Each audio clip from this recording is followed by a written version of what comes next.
Salut tout le monde, bienvenue à Finances fondamentales, le podcast d'éducation financière dans lequel je te synthétise des livres sur les finances personnelles et l'investissement boursier en 5 points clés et où je réponds aussi aux questions des personnes auditrices à l'aide de cas concrets et transparents. Si tu souhaites prendre en main ta santé financière, t'es à la bonne place. C'est parti, bon podcast! Salut tout le monde, bienvenue à l'épisode 147 de Finances fondamentales. Ce matin, je vous fais la synthèse du livre de Price Pritchett, Vous au carré, qui a été écrit en 2012. Donc l'auteur nous demande au début, avez-vous déjà eu l'impression d'être coincé dans la routine, à pousser plus fort, mais à avoir peine à progresser? Il dit que c'est un scénario qui est assez courant. Donc vous donnez tout ce que vous avez, mais vos objectifs semblent aussi lointains que jamais. Et si la clé résidait pas dans un effort accru, mais plutôt dans un changement radical de votre approche? Donc, il dit d'entrer dans le domaine de son livre, un guide qui vous permettrait d'atteindre une croissance exponentielle en efficacité personnelle grâce à ce qu'il appelle des sauts quantiques, donc des quantum leaps. Premier élément de synthèse, c'est quoi des sauts quantiques? Donc, dans son livre, l'auteur présente l'idée de sauts quantiques dans la croissance personnelle. Donc, contrairement au progrès lent auquel on est habitué, dit l'auteur, les sauts quantiques concernent la réalisation de progrès significatifs et exponentiels. Donc, ce n'est pas seulement des petits pas en avant, c'est des bonds géants qui vont vous propulser vers de nouveaux niveaux de succès et d'efficacité. Ce qui est intriguant avec ces sauts-là, c'est leur nature paradoxale. Donc, ils nécessitent souvent des actions qui semblent illogiques ou contradictoires au gros bon sens. Il s'agit de se libérer de la sagesse conventionnelle et d'adopter, selon l'auteur, un nouveau chemin non conventionnel vers le succès. Comment faire? On va le voir dans les prochaines étapes. La première étape est le deuxième élément de synthèse, donc sortir du troupeau. La première chose à faire, c'est sortir du troupeau. Le livre souligne que l'effort traditionnel ou simplement essayer plus fort va mener souvent à des gains assez marginaux. Cette approche-là peut également entraîner l'épuisement, ce qui suggère la nécessité d'une stratégie différente si on vise un saut quantique. Pour une croissance exponentielle, ça prend un changement abrupt de comportement. Donc, en gros, faire les choses différemment, pas simplement faire plus de la même chose. Pour réaliser un saut quantique, comme l'appelle l'auteur, il faut envisager des actions comme changer de champ totalement, adopter des étapes illogiques ou utiliser la finesse plutôt que l'effort brut. Si le premier est clair, donc changer de champ de travail, les deux derniers sont plus flous et peuvent être résumés en ne suivez pas la masse sans réfléchir et réfléchissez justement avant d'agir pour rien. Donc, work smarter, not harder, donc travailler plus intelligemment, pas plus fort. Personnellement, j'ai longtemps eu la philosophie de work hard, donc travaille fort, puis ça va marcher.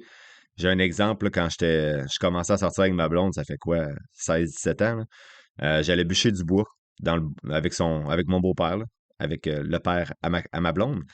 Puis on était dans la forêt, puis on bûchait du bois, puis après ça, on le cordait, puis il fallait le fendre. Donc, quand on faisait la fendeuse, il y avait un gros 10 roues dans lequel on pitchait les bûches quand on les avait. Puis moi, je trouvais que à un moment donné, on arrêtait de travailler 5 minutes parce que mon beau-père, replaçait le camion pour se mettre plus proche. Parce que là, nous, la corde, on la plaçait, puis à un moment donné, on la pitchait dans le 10 roues. Puis là, à un moment donné, la corde s'épuisait, donc on s'éloignait du 10 roues. Donc, ça fallait se déplacer, lancer les bûches, retourner à la corde, se redéplacer, lancer les bûches. Et mon beau-père prenait 5 minutes pour tout replacer le camion, déplacer le 10 roues, puis se rapprocher de la corde. Puis moi, initialement, je me disais, hey, on est là peut-être quoi, 3-4 heures à lancer des bûches. Je suis sûr qu'on perd plus de temps à déplacer le camion qu'à juste se déplacer puis pitcher les bûches. J'essaie de faire des petits calculs dans ma tête. Si on prend 6 fois 5 minutes, on perd presque 30 minutes de travail sur 4 heures. Bref. Mais non, tu sais, au bout de 4-5 heures de travail, on gagnait beaucoup de temps à travailler plus intelligemment en rapprochant le camion qu'en travaillant plus fort. Mais moi, j'avais ma philosophie. Non, on travaille fort, on se déplace, on ralentit pas le rythme, on bouge, on pitche les bûches. Mais bon, c'était pas travailler intelligemment. Donc, j'ai évolué, je crois, depuis, mais j'ai encore toujours cette philosophie-là là, de work hard, donc travaille fort, puis tu vas réussir plus que les autres. Alors que l'auteur, lui, dit que c'est le contraire, il faut travailler plutôt intelligemment.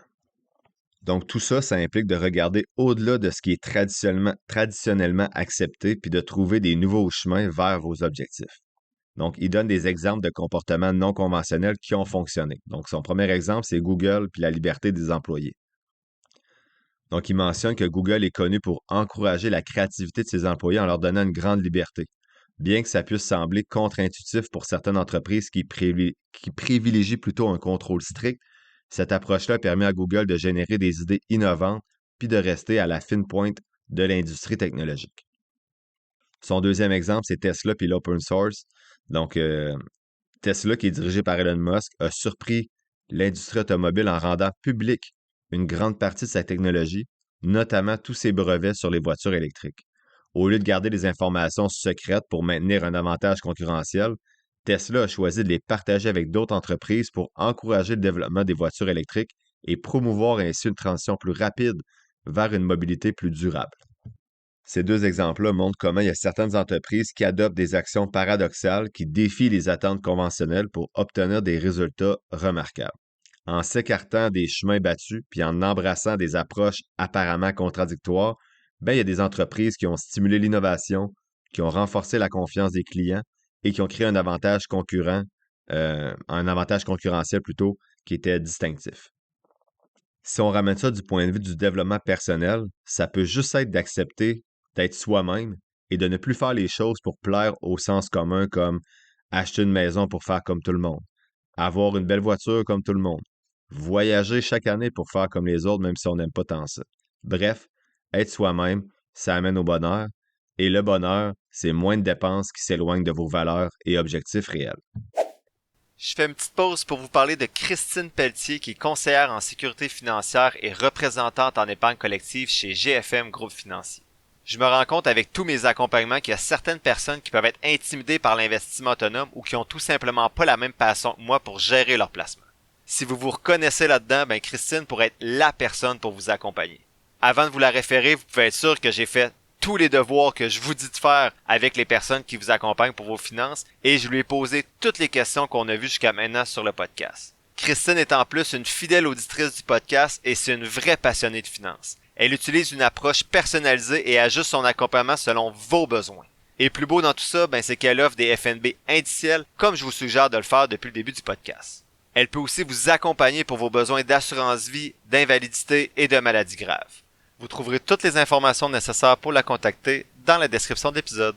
Merci à Christine Pelletier et GFM Groupe Financier d'aller au-delà de la finance et de soutenir le podcast. À noter que les fonds communs de placement sont offerts par Investia Services Financiers Inc.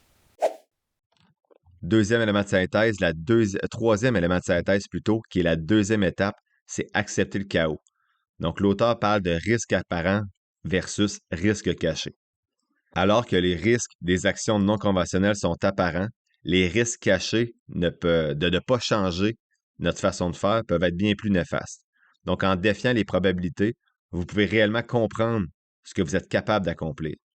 Donc, ça, il s'agit là, de tester les limites puis d'explorer des nouvelles possibilités selon l'auteur.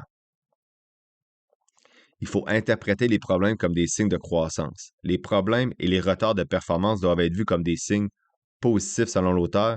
Ils vont survenir souvent au début d'un saut quantique. Ça va vous indiquer que vous êtes sur le point de réaliser une percée dans votre développement personnel. Le livre nous rappelle que la transformation, c'est un processus désordonné. Donc, ça ressemble souvent à un échec au milieu du processus, mais ce chaos fait naturellement partie de votre saut quantique. Donc, faire des erreurs puis en tirer des leçons, c'est crucial. C'est une partie du chemin vers la réalisation de quelque chose d'extraordinaire. Les difficultés ne sont pas juste des obstacles selon l'auteur, ce sont des opportunités pour se renforcer et progresser. Se sentir mal à l'aise et hors de contrôle, ça fait partie du processus du saut quantique. C'est un signe que vous sortez de votre zone de confort et que vous vous dirigez vers quelque chose de significatif. Encore une fois, l'auteur propose deux exemples qui parlent d'accepter ce risque-là. Donc, le premier, c'est Netflix puis le streaming. Donc, au début des années 2000, Netflix était une société de location de DVD par correspondance, mais son fondateur, Reed Hastings, a rapidement réalisé le potentiel du streaming vidéo.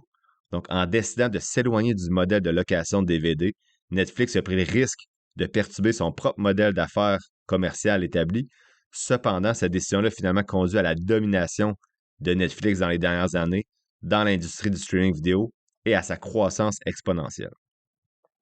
Il prend également l'exemple d'Uber puis la perturbation de l'industrie du transport. Donc, lorsqu'Uber a été lancé, Il a été confronté à une forte opposition de l'industrie du taxi et des régulateurs. Malgré ça, Uber a pris le risque de perturber l'industrie du transport en offrant un modèle de covoiturage basé sur la technologie. Ce risque-là a été récompensé par une expansion rapide puis une valorisation élevée de l'entreprise. Quatrième élément de synthèse et la troisième étape du processus pour réaliser des sauts quantiques, c'est agir. Donc, le livre rejette la notion de préparation excessive. Se préparer peut souvent être une tactique de procrastination qui entrave le progrès. On en a parlé à l'épisode 8 notamment. Dans le livre, l'accent est mis sur l'action immédiate. Donc, plutôt que d'attendre d'être pleinement préparé, vous devez agir. Cette approche-là est essentielle pour réaliser des sauts quantiques.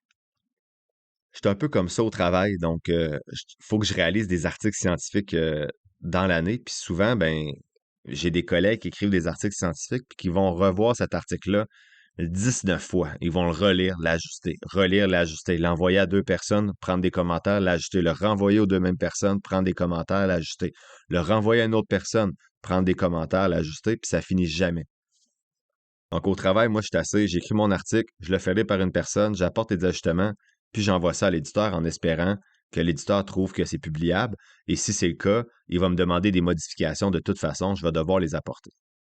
Mais je suis vraiment pas comme ça dans ma vie personnelle où je calcule beaucoup trop chacune des actions que je dois poser. Par exemple, pour le podcast, ça a dû me prendre 8 mois avant de préparer déjà une longue série d'épisodes, de lire comment ça se monte un podcast, comment je publie un lien. Donc, il y a eu beaucoup de travail avant de commencer. Donc, moi, dans ma vie personnelle, avant d'acheter un bâton de hockey, ça peut me prendre des semaines de comparatifs. Donc, je suis vraiment pas dans l'action, on va dire, dans ma vie personnelle. Je suis plutôt au travail. Donc, peut-être qu'on n'est pas pareil dans toutes les sphères de notre vie, mais cette étape-là est importante.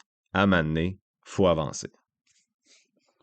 Et enfin, le 5e élément de synthèse, la 4e étape pour faire des sauts quantiques, c'est viser haut, avoir des objectifs ambitieux. Donc, selon l'auteur, pour obtenir des résultats extraordinaires, il faut se fixer des objectifs élevés puis être prêt à accepter l'échec. L'échec, comme on a vu tantôt, c'est pas juste un obstacle, c'est une ressource qui va vous aider à comprendre c'est quoi vos capacités puis c'est quoi vos limites. Je vais sûrement vomir en la disant, mais ça me rappelle la citation quétaine, genre « vise la lune, tu vas au pire tomber dans les étoiles ». C'est encore plus con quand on sait que les étoiles sont plus loin que la lune, mais bon, je dérape un petit peu avec cette citation-là. En conclusion, le livre Vous au carré de Price Pritchett, il propose une approche pour augmenter votre efficacité personnelle puis avoir du succès, que ce soit un succès financier ou non.